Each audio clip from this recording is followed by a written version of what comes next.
My own daughter texted me 3 words that ended a relationship I'd spent 34 years building. "You're toxic, Dad." Then the phone number went dark. No calls. No texts. Blocked on every platform I didn't even know she had me on. For 14 months, I didn't know if she was alive or dead in any real sense to me. Because as far as my life was concerned, she disappeared behind a wall I didn't build and couldn't see over. Then her husband called me from a number I didn't recognize, his voice shaking, and said 4 words that changed everything all over again. "Don, you need to come." My name is Donald Whitfield. Everyone calls me Don. I'm 64 years old. I spent 31 years as a structural engineer, running a small firm out of Omaha, Nebraska, called Whitfield Structural Group, the kind of business where you sign your name to a set of drawings, and that signature means a building won't fall down on the people inside it. I live in a modest brick house on Cascade Circle in Papillion, the same house I've lived in since 1994. I used to believe that if you did the work right, kept your word, and showed up every single time it mattered, the people you loved would know it, deep down, no matter what got said in the heat of the moment. I was wrong about that. Not about the doing right part. About the knowing part. Sometimes the people you love the most can be told a story about you so many times, by someone they trust, that the story becomes truer to them than 34 years of actual memory. That's the part nobody warns you about. Stick with me, because what happened in my daughter's garage on a rainy Tuesday in October is a moment I will remember for the rest of my life. And it started with something much smaller and much older than either of us understood at the time. Let me back up. I married my wife, Carol, in June of 1988. She was a hospital administrator over at Nebraska Medical Center, sharp as a tack, funnier than anyone gave her credit for, and about the only person alive who could tell me I was being stubborn and make me laugh about it instead of dig my heels in further. We had one daughter, Kimberly, born in 1991. Kim was the kind of kid who read the encyclopedia for fun, who wanted to know why bridges didn't collapse before I ever explained a single equation to her. I used to bring her to job sites on Saturday mornings, let her wear a hard hat 2 sizes too big, and she'd ask the foreman questions that made grown men stop and actually think. I coached her softball team for 4 years, even though I don't think I understood the infield fly rule until her sophomore year. I paid for her wedding to Trent Ostrander in September of 2019 without blinking, because that's what you do, and I like Trent. Still do. As it turns out, more than I expected to by the end of this story. Trent's an accountant, careful with numbers, quiet at family dinners until you ask him something specific, and then he doesn't stop until he's answered it completely. I mention that because it matters later. A lot. Carol's sister, Denise, was a different kind of person entirely. Older than Carol by 6 years, twice divorced. Always between jobs that never quite worked out. Always with a story about why the last one fell through that somehow was never her fault. I'm not going to pretend I liked her much, even in the good years. She had a way of making every room about her, of showing up to holidays with a story loud enough to swallow whatever anyone else was trying to say. Carol loved her anyway, the way you love a sister, unconditionally and a little tiredly. I tolerated her for 30 years because that's the deal you make. You don't have to love your spouse's family. You just have to be decent to them at Thanksgiving. In March of 2021, Carol was diagnosed with stage 3 pancreatic cancer. I want to be honest with you about what those 11 months were like, because I think it matters for everything that came after. They were the worst 11 months of my life, and I've had a rough 1 or 2 since. I drove her to every appointment at the Fred and Pamela Buffett Cancer Center on Saw Street in Omaha. I sat through 6 rounds of chemotherapy holding her hand while she slept through the nausea medication. I learned how to read blood counts better than some nurses. I lost 40 pounds myself that year without trying, because grief has a metabolism all its own. And somewhere in the middle of that, Denise moved into our guest room. Said she wanted to help. Said Carol needed family close. I didn't fight it at the time. I want to be clear about that, because people ask me why I let it happen. The honest answer is I was exhausted in a way I'd never been exhausted before, and having someone else in the house who could sit with Carol while I ran to the pharmacy on 84th Street felt like a mercy. I didn't see what it actually was until it was too late to stop it cleanly. Denise started managing things. Small things at first. She'd answer Carol's phone. She'd sit in on conversations with the oncologist and take notes I never saw. She started saying things to Kim, quietly, in the kitchen, when she thought I wasn't listening. Things like, Your father's handling this so coldly, don't you think? And I just worry he's more focused on the insurance paperwork than on your mother. I heard fragments of it. I brushed it off because I was so tired and because I genuinely believed that once this was over, once Carol was better or once the worst had passed, everyone would remember who actually showed up. Carol died on February 9th, 2022, at 4:47 in the morning in our bedroom, with hospice nurses in the next room, and me holding her hand exactly the way I had for 11 months. Kim was there too. So was Denise. I remember the specific silence of that room afterward. The way the machines stop making noise and the quiet that's left behind is somehow louder than anything they were saying before. I didn't know it yet, but the story of who I was during that year had already been written by someone else, and I wasn't going to get much of a chance to correct it. The funeral was on February 14th, Valentine's Day, which felt like a cruel joke Carol herself would have appreciated with her particular brand of dark humor. 200 people came through St. Columcille Church in Papillion. I stood at the front and gave a eulogy I'd rewritten 4 times because I couldn't find words big enough for 34 years. Kim sat in the front pew next to Trent, and Denise sat on Kim's other side. And I remember thinking even then that the seating felt wrong somehow, like a stage had been set without my knowledge. The estate settlement started about 6 weeks later, and this is where things began to crack in a way I could actually see. Carol had a life insurance policy through her employer, a term policy worth $250,000, taken out back in 2015 when she changed jobs. I knew the policy existed. I'd seen the paperwork 100 times over the years, filed away in the fireproof box in our bedroom closet along with the will, the deed to the house, and Kim's birth certificate. When I went looking for it in March, 3 weeks after the funeral, it wasn't there. I didn't think much of it at first. I figured Carol had moved it, or the hospital's HR department had a copy on file, or I was simply too rattled with grief to remember where I'd last seen it. I called the insurance company. That's when the woman on the phone, very politely, very carefully, told me that the beneficiary designation had been changed in November of 2021, 3 months before Carol died, and that the new sole beneficiary was Denise Callahan. Not me. Not Kim. Denise. I sat in my kitchen on Cascade Circle holding that phone for a long time after the call ended. Carol and I had never once discussed changing that beneficiary. Carol, by November of 2021, was on enough medication and enough pain management that I genuinely did not believe she was capable of independently walking into an HR office and filling out a form, let alone deciding, out of nowhere, to redirect $250,000 away from her own daughter toward her sister. I didn't say anything to Kim yet. I want you to remember that, because it's going to matter. I didn't say anything, because I didn't have proof yet, only a feeling sitting in my chest like a stone. I called our family lawyer, a man named Phil Reddick who'd handled our documents for almost 20 years, and asked him to quietly pull whatever paperwork the insurance company had on file for that beneficiary change. He came back to me 2 weeks later and said the signature on the form looked like Carol's, but the handwriting had subtle inconsistencies, particularly in the way the letter C was formed, that a document examiner could probably speak to if it ever came to that. Probably. That word sat with me for a long time.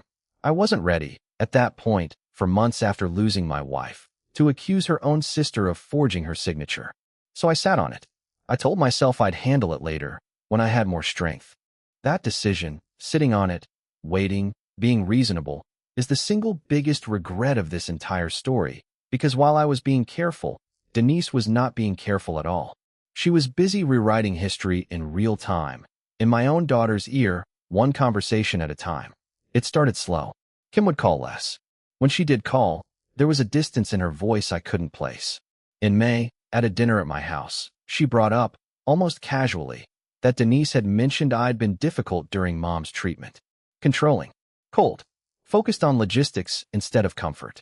I remember sitting there with a fork halfway to my mouth, staring at my own daughter, trying to figure out how 11 months of me sleeping in a recliner next to a hospital bed had turned into a story about a man who couldn't be bothered to show up emotionally. I tried to explain. I probably explained it wrong, too defensively, too much like a man building a legal case instead of a father talking to his grieving daughter. That's a mistake I've had a lot of time to think about since. By August, the calls had nearly stopped. By October, Denise had moved out of the guest room and into her own apartment across town. But somehow her presence in Kim's life had only gotten larger, not smaller. Kim started spending Sundays with her aunt instead of with me. I found out later, much later, that Denise had been telling Kim I was hiding money from Carol's estate, that I'd mismanaged our joint accounts during the illness, that I couldn't be trusted with anything sentimental because I'd apparently already given away some of Carol's belongings to Goodwill without asking anyone. That last one was true, actually, but only because Denise herself had told me, back in April, that Kim didn't want any of it and to just clear out the closet. I didn't know it yet, but every single kindness I'd extended that year was quietly being repackaged into evidence against me. Everything came to a head on Thanksgiving of 2022, at my house. The first holiday since Carol's death that I'd insisted on hosting because I wanted, more than anything, for our family to feel like a family again in that kitchen where Carol had made her stuffing every year since 1995. Kim came. Trent came. Denise, uninvited by me, but invited by Kim without asking, came too, carrying a green bean casserole like she owned the room. About halfway through dinner, I made the mistake of bringing up the missing life insurance file. I'd meant to wait. I'd meant to handle it through Phil and through proper channels. But something about watching Denise sit at Carol's table, in Carol's kitchen, wearing a bracelet I was almost certain had been Carol's, made something in me finally crack. I asked, calmly, I promise you I asked it calmly, whether anyone knew what had happened to the paperwork for Carol's insurance policy. Denise's face didn't even flicker. She said, without missing a beat, that she didn't know what I was talking about, and then she turned to Kim and said, softly, sadly, this is exactly what I meant, sweetheart. He does this. He turns everything into an investigation. Kim's face changed right in front of me. I watched 34 years of trust get overwritten in about 11 seconds. She stood up from the table, said she couldn't do this anymore, that I made everything about control and money instead of grief, that I was, and I remember this word precisely because it's the word she used, toxic. She left with Trent trailing behind her, looking like a man who wanted to say something and didn't know how. Denise stayed at my table another 20 minutes, finished her plate, told me she was sorry it had come to this, and left too. That night I got a text from Kim's number. For sentences. I need space from you. What you did to Mom during her illness and what you're still doing to this family isn't okay. Please don't call me. I'm serious, Dad. By the next morning, I was blocked on her phone, blocked on Facebook, blocked everywhere I'd ever had access to my own daughter. I stood in my kitchen at 6 in the morning, coffee going cold in my hand, staring at a phone that would never light up with her name again unless something changed. I didn't know it yet, but I was about to spend the next 14 months learning what it actually feels like to lose two people in the same year, one to cancer and one to a story that was never true. I called my old friend George Halloran the next week. George and I had worked together for almost 20 years before he retired from the firm, and he was about the only person left who'd listen to me without either taking sides or telling me to just give it time. We met at a diner off Highway 370, the kind of place with a laminated menu and coffee that never runs out. I told him everything. The insurance policy, the forged signature Phil suspected, the way Denise had somehow turned 11 months of hospital chairs and pharmacy runs into a character assassination. George sat there quiet for a long minute, stirring sugar into coffee he didn't need sweetened, and then he said something I've thought about almost every day since. Don, you can be right and still lose if you wait too long to prove it. I asked him what he meant. He said, grief makes people want somebody to blame. If you're not in the room telling your own story, somebody else will tell it for you. And right now, you haven't been in the room for months. He was right, and it scared me, because I genuinely did not know how to get back in the room. I tried calling from a different number once, in December. Kim picked up, heard my voice, and hung up without a word. I sent one letter, handwritten, in January, explaining as calmly as I could about the insurance policy and asking her to please just talk to Phil directly if she didn't trust me. I never got a response, and I don't know to this day if she ever opened it or if Denise intercepted it first, because by then Denise had somehow become the person managing Kim's mail too, helping with organizing things during what she called a hard time for everyone. Welcome back to Sweet Family Revenge Stories.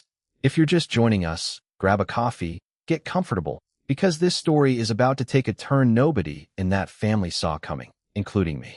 Drop a comment and let me know where you're watching from. and hit that subscribe button if you want more stories like this one. Because what happened next in a garage on Cascade Circle changed the entire direction of my life. For most of 2023, I lived what I can only describe as a half-life. I still went to work 3 days a week, consulting on projects, because the firm needed my stamp on certain drawings, and because frankly it was the only thing that made the days pass in a shape I recognized.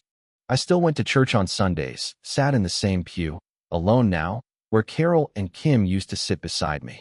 I stopped putting up a Christmas tree, because the ornaments were mostly ones Kim had made in elementary school, little clay handprints and glitter-covered pine cones, and I couldn't look at them without my chest going tight. Phil Reddick kept working the insurance angle quietly in the background, filing formal requests with the insurance company for the original documentation, hiring a document examiner named Rosalind Cho out of Lincoln who specialized in handwriting analysis. It took her until June of 2023 to give us a full written report, and when it came, it was about as close to certain as these things get. In her professional opinion, the signature on the November 2021 beneficiary change form was, with a high degree of confidence, not a natural signature but a traced or closely copied one, likely produced by someone with regular access to an authentic sample of Carol's handwriting. I sat in Phil's office on Dodge Street reading that report 3 times before I could stand up out of the chair. I want to be honest with you about something. Even with that report in hand, I didn't march over to Kim's house and slam it on her table. I'd learned something by then, slowly, painfully, which was that being right on paper doesn't automatically make somebody trust you again, especially somebody who's been carefully taught for over a year that your paperwork is just another form of manipulation. Phil advised filing a formal claim contest with the insurance company, which we did in July, and that started a slow, grinding administrative process that would take the better part of a year to resolve, full of requests for additional documentation and long silences between updates. I want you to sit with that for a second, because while I was going through proper channels, doing the responsible thing, being the reasonable one, my daughter believed I was the villain in her story, and there was nothing on paper yet that was going to undo 14 months of somebody else's narrative whispered to her one Sunday afternoon at a time. That's where things sat until October of 2023, when I got a phone call from a number I didn't recognize on a Tuesday evening while I was grilling a single chicken breast for dinner, the kind of small, sad meal a man learns to make for one after 34 years of cooking for 2 or 3. It was Trent. His voice was different than I remembered it. Tighter. Faster. He said, "Don, I need you to come over. Now, if you can. I found something in the garage, and I don't know what to do with it, and I don't want to say more over the phone." I asked him if Kim knew he was calling me. He said yes, that she was standing right next to him, and that she wanted me to come too. I stood in my kitchen holding a spatula, chicken smoking behind me on the stove, and for the first time in almost a year, I felt something crack open in my chest that wasn't grief. It was hope, and hope after that long a drought is a strange, almost painful thing to feel. I drove to their house on Fontanelle Boulevard in about 18 minutes, faster than I should have, running one yellow light I'd normally have stopped for. Trent met me in the driveway. He looked like a man who'd aged 5 years since Thanksgiving. He said, "Before I even got out of the car, we were clearing out the garage to finally build the workshop I've been talking about for 2 years, and there were these old banker's boxes stacked in the back corner, labeled in Denise's handwriting, that she'd asked us to hold on to back when she moved into that smaller apartment. She told Kim they were just old family photos and keepsakes from your house that she didn't have room for. We never opened them. Why would we? Until today. Inside those boxes, Trent told me, standing there in his driveway with his hands actually shaking, were files. Real files. Copies of financial statements from Carol's accounts going back to 2019. Copies of letters. And, near the bottom of the third box, a manila folder with my own handwriting on the tab. A folder I recognized instantly, because I'd written that label myself years earlier when we did a home office reorganization in 2017. A folder I had genuinely believed was lost in a move, or thrown out by accident, or simply misplaced somewhere in the chaos of Carol's illness. It contained copies of Carol's original insurance beneficiary paperwork from 2015, the real form, with the real signature on it, naming Kim as beneficiary, not Denise, not me, Kim, exactly the way Carol had told me she wanted it years before any of this ever started. Somehow that folder had ended up in Denise's possession, sitting in a garage 2 miles from where Kim slept every night for almost 2 years. I stood in that driveway, and I didn't say anything for a long moment. Trent said, "Don, there's more. Come inside. I want to be honest with you." Walking into that house, not knowing exactly what my daughter's face was going to look like when I saw her for the first time in almost a year, was one of the harder things I've done in 64 years on this earth. I'd rehearsed 100 different versions of this moment in my head over those 14 months, and none of them involved a banker's box in a garage. Kim was sitting at their kitchen table when I walked in, and the first thing I noticed was that she looked exhausted in a way that had nothing to do with sleep. Spread across the table were pages, dozens of them, and she had her reading glasses pushed up into her hair the way her mother used to wear hers. She looked up at me. Neither of us said anything for what felt like a very long time. Then she said, quietly, "Dad, I need you to look at this with me, because I think I did something terrible, and I need to understand exactly how terrible before I can even begin to say what I need to say to you." We sat at that table for almost 3 hours. Trent made coffee nobody drank. What we pieced together, slowly, page by page, was worse than even Phil's document examiner report had suggested. Denise hadn't just forged one signature on one form. Starting in the spring of 2021, while Carol was heavily medicated and increasingly unable to manage her own affairs, Denise had positioned herself as an informal caretaker with access to mail, to paperwork, to passwords Carol had written on a notepad in the kitchen drawer for convenience during a year when nobody was thinking about security. She'd used that access to change the insurance beneficiary in November. She'd also, we found in a second folder, attempted to open a joint credit line using Carol's information in January of 2022, 3 weeks before Carol died, an application that had apparently been denied for insufficient credit history, but that neither Carol nor I had ever known about. And buried in a third folder, the one that made Kim actually put her hand over her mouth when she read it, were printed copies of text messages between Denise and a friend of hers. Messages Denise apparently hadn't realized were still saved on an old phone she'd handed down to Kim's cousin, who had eventually given the phone back to Denise's storage boxes without wiping it. Messages where Denise talked openly about needing Kim to trust me more than she trusts her father, because once the estate settles, that's where the real money is. I watched my daughter read that sentence 3 times. I watched her hands shake. I didn't say "I told you so." I want you to know that, because it would have been the easiest thing in the world to say in that moment, and it was the last thing either of us needed.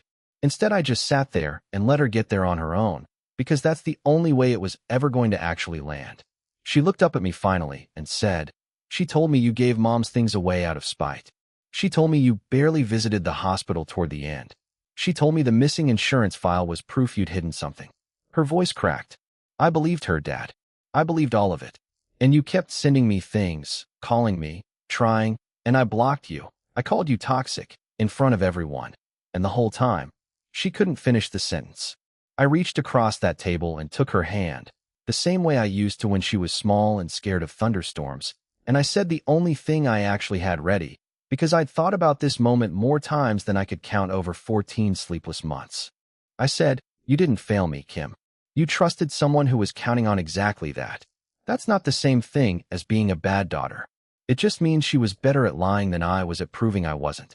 Trent, God bless him, was the one who kept his head clearest through the rest of it.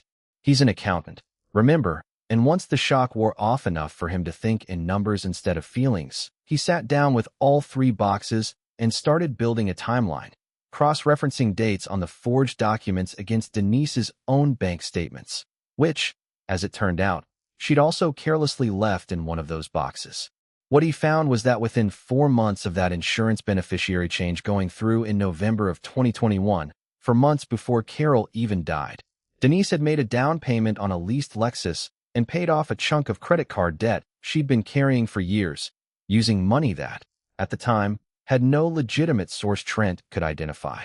She'd been so confident the fraud would never surface, so confident that grief and family loyalty would keep everyone looking the other way, that she hadn't even bothered covering her tracks particularly well.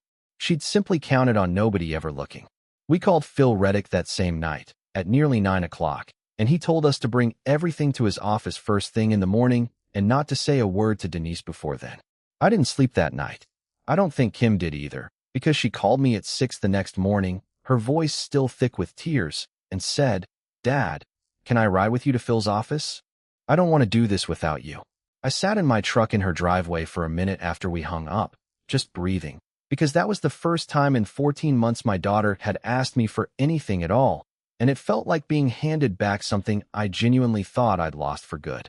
Phil spent the better part of that week working with Rosalind Cho and a colleague of his who specialized in insurance fraud litigation, a sharp young attorney named Marissa Doyle.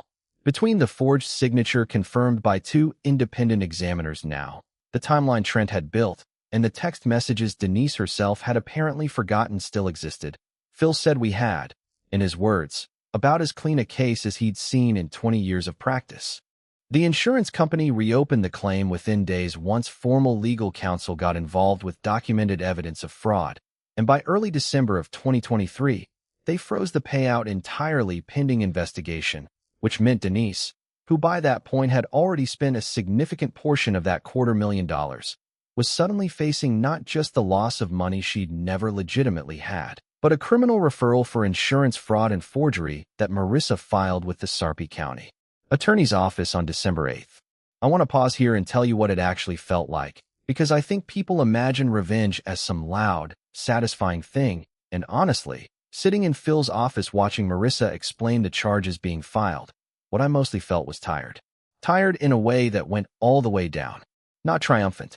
Just tired, and a little sad, because this was my wife's sister, a woman who'd sat across from me at Thanksgiving for 3 decades. And somewhere in there she'd decided that the easiest path forward was to convince my own daughter that I was the enemy, so that nobody would be looking closely enough to see what she was actually doing. Denise found out the claim had been reopened around the same time she got served with paperwork, and her response, predictably, was to call Kim, not me, and try one more time to spin the story. Kim told me about that call 2 days later, sitting in my kitchen on Cascade Circle, the same kitchen where the Thanksgiving blow-up had happened almost exactly a year earlier. She said Denise had cried on the phone, said it was all a misunderstanding, said she'd only ever wanted to help, that the money had been meant to go toward things for Kim eventually anyway. Kim said she let her talk for almost 10 minutes without interrupting, and then she said, very calmly, "Aunt Denise," I read the texts. I read all of them. "You don't have to keep talking, because I'm not going to believe another word, and I need you to understand that I'm choosing my father."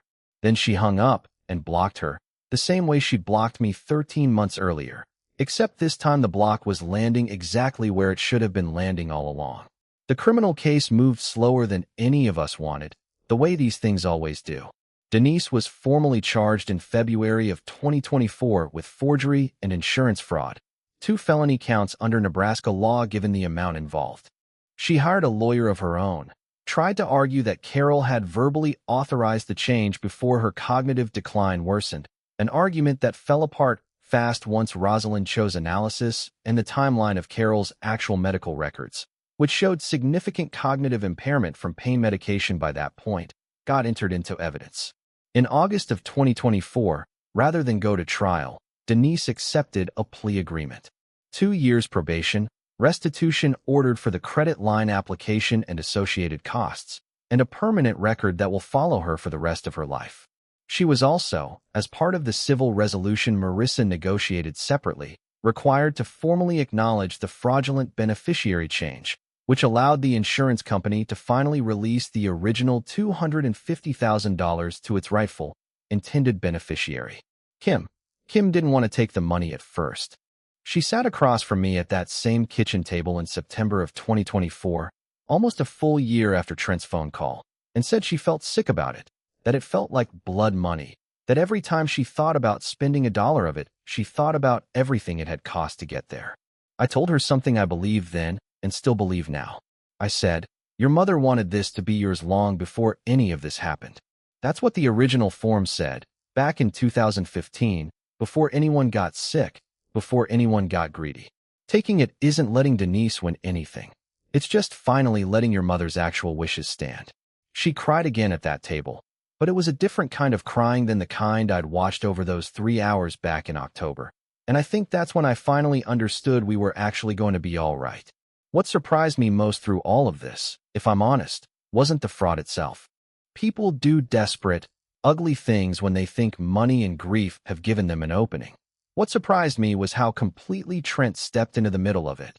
This quiet accountant who married my daughter in 2019 and who I genuinely believe never once considered doing anything other than the right thing the moment he understood what he was looking at in that garage. He could have said nothing. He could have quietly disposed of those boxes, avoided a mess, kept the peace, let his wife's estrangement from her father just continue on the way it had been continuing, because frankly it would have been easier for him in the short term. He didn't. He called me that same night, chicken smoking on my stove, and he handed me back my daughter, and I don't know that I will ever be able to fully repay that.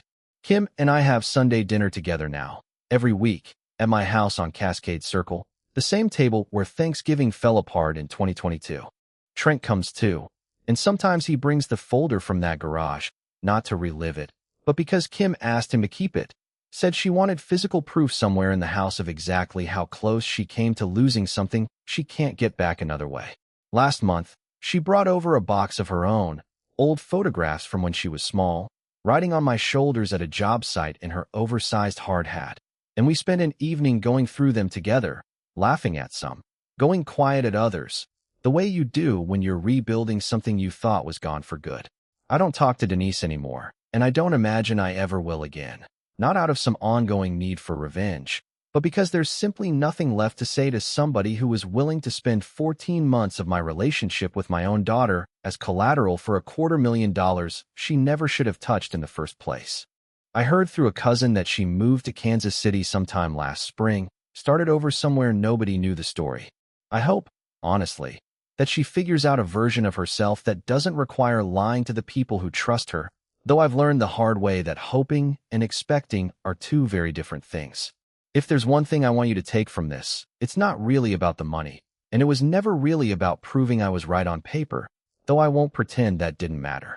It's that grief makes people vulnerable to whoever gets to them first with a story, and sometimes the people who love you most are the easiest ones to convince, not because they're foolish, but because grief itself is a kind of fog, and in that fog, the loudest voice in the room can sound an awful lot like the truth.